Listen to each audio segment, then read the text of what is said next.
Today our topic is Ampere's circuit law. इससे पहले पढ़ा हमने Biot-Savart law. Ampere's circuit law is also used to find the intensity of magnetic field at a point. जिस तरह हमने Biot-Savart law use किया था to find the magnetic field intensity at a point. लेकिन जो फर्क है वो ये है कि जो Ampere's law है it is used in situations where there is symmetry. जहाँ पे symmetry होगी वहाँ पे हम Ampere's law यूज करते हैं to find the magnetic field और वहाँ पे हम Biot-Savart law का यूज नहीं कर सकते हैं. तो Ampere's law is simply used to find the magnetic field intensity in situations where there is symmetry. तो मैं कुछ ये points लिखूंगा बोर्ड पे मैं आपको. Now first is Ampere's circuit law is used to find magnetic field intensity B in situations where there is symmetry. जहां पे symmetry होगी वहां पे हम Ampere's law यूज करते हैं, जिस तरह हमने Gauss law यूज किया था सिचुएशंस में जहां पे symmetry होती है. इस तरह Ampere's law भी है. तो इसका सेकंड जो पॉइंट मैं बताऊंगा आपको, सेकंड इज क्योंकि जो मैग्नेटिक फील्ड इंटेंसिटी निकालने के लिए हमारे पास जो बेसिक लॉ है जो इसका बेसिक लॉ है वो है Biot-Savart law. तो basic law for this is Biot-Savart law. Basic law to find magnetic field at any point is Biot-Savart law.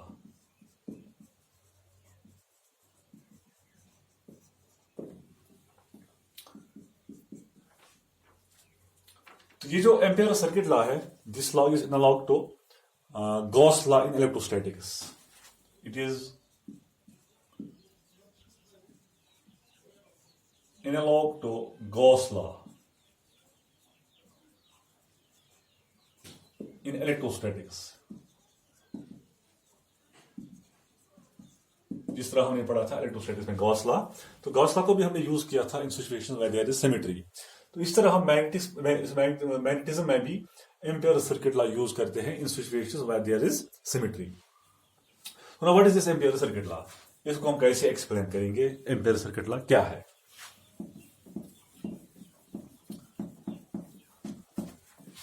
तो मान लीजिए हम फॉर एग्जांपल हमारे पास एक करंट है. A current is going towards the board. एक current अंदर की तरफ जा रही है. तो ये करंट जो है ये एक मैग्नेटिक फील्ड प्रोड्यूस करेगी. तो यहां पे एक पॉइंट P है. We want to calculate the magnetic field intensity at point P due to this current which is flowing towards the board. तो कैसे निकालेंगे हम ये करंट? तो हम यहां पे इस पॉइंट P से एक सर्कल बनाएंगे. We will draw a circle which will touch this point P.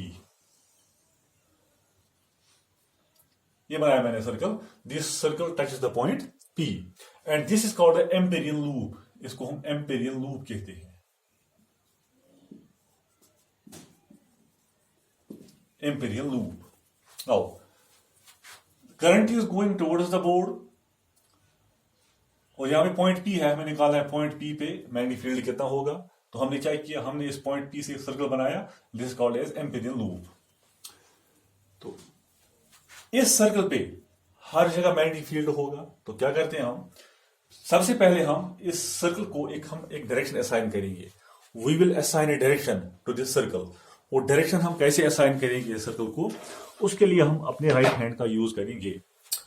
For example मैं बताऊंगा आपको, तो करंट अंदर की तरफ जा रही है. Current is going towards the board. तो हम अपने उंगली को कर्ल करेंगे. We will curl our fingers. The fingers move like this. इसका मतलब है कि हम इस लूप को एक डायरेक्शन असाइन करेंगे, दिस डायरेक्शन. ये हमने इस लूप को एक डायरेक्शन असाइन की इस by this using this our right hand finger rule. Right hand curl rule भी कहते हैं इसको. हम करंट की डायरेक्शन में थंब लेंगे, हम उंगलियों को हम कर्ल करेंगे. तो जिस डायरेक्शन में उंगलियां जा रही हैं that we assign direction after this loop. अब क्या करेंगे हम, तो हम इस पॉइंट इस एम्पेरियन लूप पे अब हम विल टेक स्मॉल एलिमेंट्स, छोटे छोटे लेंथ एलिमेंट लेंगे हम. DL आप लेंगे DL. यहां भी लेंगे एक एलिमेंट हम, इसकी लेंथ DL होगी. यानी इसको हम इस लूप को हम डिवाइड करेंगे इनटू स्मॉल लेंथ एलिमेंट्स. हर जगह लेंगे हम एलिमेंट ऑफ लेंथ dl। तो हर पॉइंट पे मैग्नेटिक फील्ड होगा। ये हमने लेंथ एलिमेंट dl लिया, यहां पे मैग्नेटिक फील्ड होगा in this direction. The magnetic field b will be in the direction जो हमने डायरेक्शन असाइन की इस लूप को।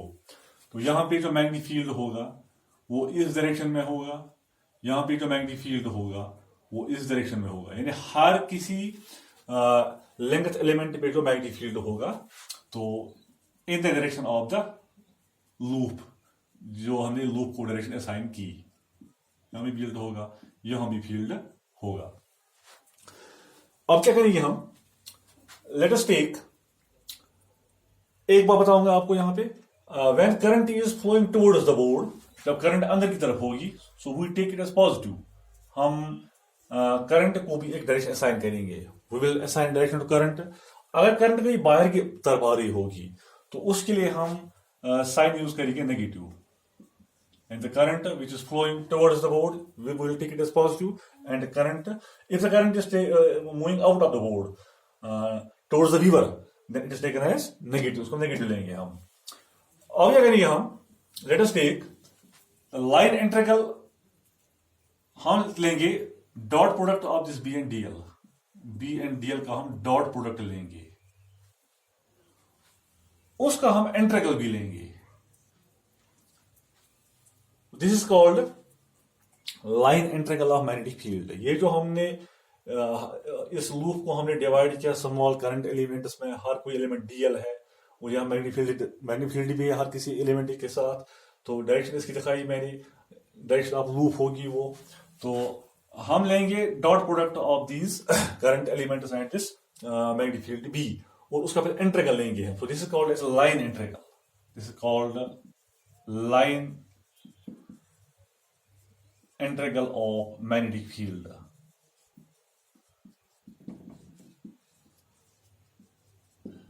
Line integral of magnetic field. अब देखो एम्पियर ने क्या कहा, यहां पे जो एम्पियर लॉ है उसे क्या कहा, एम्पियर ने कहा this line integral of the magnetic field, line integral of the magnetic field b dot dl, it is equal to mu naught times I inside. ये करंट I है, यहां पे अंदर की तरफ जा रही है। B dot dl is equal to mu naught times I inside. I inside mean जो करंट यहां इस लूप में है, इनसाइड द लूप, इसलिए हमने लिखा यहां पे म्यू इनसाइड। यानी line integral of the magnetic field over a closed path is mu naught times the current inside the loop. यही है स्टेटमेंट इस एम्पियर्स लॉ का, line integral of magnetic field over a closed loop is mu naught times the current inside. This is the statement of this Ampere's law. तो ये close loop है, यहां पे लिखेंगे हम, इसको हम बनाएंगे हम this close loop, line integral of close loop. अब यहां पे एक बात है, फॉर एग्जांपल कोई करंट अगर बाहर भी होगी, यहां पे कोई करंट है यहां पे like this current is moving away from the board. ये जो मैग्नेटिक फील्ड पॉइंट P पे होगा, magnetic field at point P या किसी पॉइंट पे, तो इसका भी मैग्नेटिक फील्ड यहां पे होगा। And the magnetic field at point P will be both this currents, by this current and by this current. लेकिन जब हम एम्पियर लॉ लेंगे, एम्पियर्स लॉ में क्या है, उसमें हम सिर्फ इनसाइड करंट ही कंसीडर करते हैं। It means the contribution to the magnetic field is from both the currents, but only the inside current is taken into consideration in Ampere circuit law. यानी यहां पे कोई करंट है, सपोज यहां पे कोई करंट I1 है, यहां पे कोई करंट I2 है, यहां पे कोई करंट I3 है। इन करंट्स का भी इस लूप पे असर होगा मैग्नेटिक फील्ड का। The magnetic field will be due to all the currents, but when we take Ampere's law, वहां पे हम सिर्फ इनसाइड करंट लेंगे। मैग्नेटिक फील्ड तो हर किसी करंट का है, लेकिन जो करंट हम लेंगे वो हमें सिर्फ कंसीडर करना है inside current, that is with in the loop. So this is ampere circuit law. अब इसको डिफाइन करेंगे तो क्या है, ये डेफिनेटली लिखी मैंने, b integral b dot dl is equal to mu naught times I inside. It means the line integral of magnetic field is mu naught times the current inside the loop.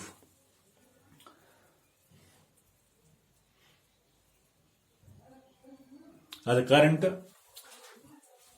enclosed by the path, current enclosed by the path, यानी जो इस path में current enclose है, एक वाली current है, यही हम कंसिडर करते हैं. जो बाहर करंट है वो हम कंसिडर नहीं करेंगे. यहां पे ये तो था एम्पियर्स सर्किट लॉ. अब कुछ कंडीशंस हैं जहां पे एम्पियर्स लॉ जो है ये ज्यादा वैलिड है. Some conditions where Ampere's law is more useful. तो वो कंडीशंस क्या है? अब जो एम्पियर्स लॉ का स्टेटमेंट है वो सिंपल यही है कि line integral of magnetic field over a closed path is mu naught times I inside current. ये है एम्पियर्स सर्किट लॉ की डेफिनेशन. अब किन किन सिचुएशंस में ये ज्यादा वैलिड है, यहां कहेंगे what are the conditions under which Ampere's circuit law is valid. वो कंडीशंस क्या क्या हैं? तो पहली कंडीशन है Ampere's circuit law is useful. Number 1 कहां पे यूजफुल है ये? Number first is magnetic field B is tangential. B is tangential to the loop.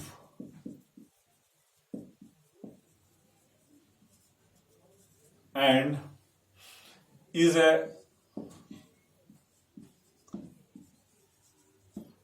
non-zero constant. यानी B लूप के हमेशा टेंजेंट होने चाहिए. फॉर एग्जाम्पल ये हमारा एम्पेरियल लूप है, यहां से कोई करंट मान लेते हैं, कोई करंट बाहर की तरफ आ रही है, तो ये इसका मैग्नेटिक फील्ड है. जो मैग्नेटिक फील्ड डायरेक्शन है that should be tangential to the loop. ये एम्पेरियल लूप मान लेते हैं हम, तो ये मान लो आपकी ये B है. B should be tangent at every point. It should be tangential. हर पॉइंट पे B टेंजेंशियल होना चाहिए. यही पहली कंडीशन है. B is tangential to the loop and is a non zero, और नॉन जीरो कांस्टेंट भी होना चाहिए. तो इससे क्या फर्क पड़ता है? अब देखिए हमारे पास जो एम्पियर्स लॉ वो ये है कि B dot dl it means integral B dl cos theta. ये डॉट प्रोडक्ट है cos theta. Now when B is tangential to the loop, tangential का मतलब हो गया हमने लिया सपोज ये एक करंट एलिमेंट है हमारे पास. अब करंट एलिमेंट भी इसी डायरेक्शन में है, इस डायरेक्शन में है ये, और ये जो मैग्नेटिक फील्ड B है ये भी इसी डायरेक्शन में है, टेंजेंशियल है इसको. तो it means B and dl are in the same direction. यहां पर भी हम लेंगे B और dl जो है वो एक ही डायरेक्शन में होंगे. ये dl है इस डायरेक्शन में, ये B है. यहां देखते हैं हम, ये dl है, ये B है, they are the same direction. So angle theta between B and dl is 0 degree. तो इसीलिए हम कहते हैं कि B is tangential to the loop. तो जब 0 होगा B क्या लिखेंगे यहां पे हम integral it is B dl cos 0. It's cos 0. Cos 0 is 1. So it is simply integral B तो कांस्टेंट होगा, ये बाहर निकालेंगे हम. इंटीग्रल dl cos 0 का वैल्यू 1 होगा. Cos 0 is 1. So integral dl means the summation of all these dl elements. So it's the circumference of the circle. So it is 2 pi r. तो हम लिखेंगे यहाँ पे B into 2 pi r. तो उस वक्त हम ऐसे कैलकुलेट करेंगे magnetic field when B is tangential to the loop. तो इस जब B टेंजेंशियल होगा उसका मतलब है कि उस सूरत में हमें एम्पियर्स लॉ यूज करना आसान होगा. यहाँ पे ऐसी सिचुएशंस में एम्पियर्स लॉ ज्यादा वैलिड है, क्योंकि यहाँ पे जब B 0 ये एंगल 0 बनता है थीटा, तो cos 0 का वैल्यू 1 आएगा. तो हम लिखेंगे उस वक्त B into 2 pi r. Integral dl is summation of all the elements, so it is 2 pi r. Number second situation, दूसरा केस है कि B is normal to dl. B normal होना चाहिए to the loop. B is normal to the loop. B is normal to the loop. It means कि ये हमारे पास loop है, यहां हमने लिया एक छोटा एलिमेंट, एक लेंथ एलिमेंट लिया हमने यहां पे छोटा एलिमेंट एक dl. तो B नॉर्मल हो ऐसे, this is B, it will be making an angle of 90 degree with dl. So B is normal. It means theta is 90 degree. Theta is 90 degree. तो वहां पे क्या होगा, वहां पे लिखेंगे हम B dot D L it is equal to integral B D L cos 90। तो कॉस 90 जीरो, तो जीरो बन जाएगा उस वक्त। कॉस 90 का वैल्यू जीरो होता है, this integral will be zero. तो नंबर थर्ड सिचुएशन इज, यानी इस सिचुएशन में भी हम एम्पियर लॉ को यूज कर सकते हैं और हमारे आसानी हो जाएगी यूज करने में इसको। Third situation is B vanishes. B vanishes यानी बी खत्म ही होना चाहिए, बी जीरो होना चाहिए, बी शुड बी जीरो। जब बी जीरो होगा तो ये इंटीग्रल ऑटोमेटिकली जीरो बन जाएगा। तो these are the conditions under which Ampere's law is more valid. इसको हम यानी समझें कि ज्यादा वैलिड है। यहाँ पे ये हर जगह वैलिड है, लेकिन इन सिचुएशन पे ज्यादा ही वैलिड है। थैंक्स।